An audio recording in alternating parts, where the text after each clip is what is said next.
بسم اللہ الرحمن الرحیم۔ السلام علیکم، آپ دیکھ رہے ہیں کہ 92 نیوز اور میں ہوں آپ کی میزبان تسبیحہ مسعود۔ شامل کرتے ہیں آج کی اہم خبریں۔ دوڑ سے خبر شامل کرتے ہیں۔ اقبال مغل کی رپورٹ کے مطابق دوڑ میں پانی کی تکرار پر زرداری برادری کے 2 گروپوں میں مسلح تصادم ہو گیا، جس میں کلہاڑیوں کی وار لگنے سے 1 شخص قتل اور 3 افراد زخمی۔ علاقے میں خوف و ہراس پھیل گیا۔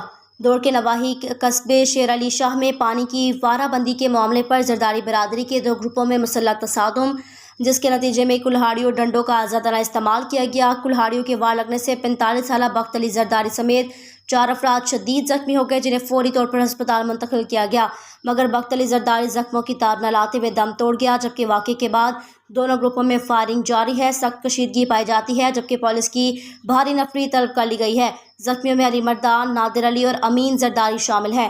اطلاع پر پولیس نے جائے وقوع پر پہنچ کر مقتول کی لاش اور زخمیوں کو ہسپتال منتقل کیا۔ پولیس کے مطابق دونوں گروپوں میں زمین کے پانی کے معاملے پر کئی ماہ سے تکرار چل رہی تھی۔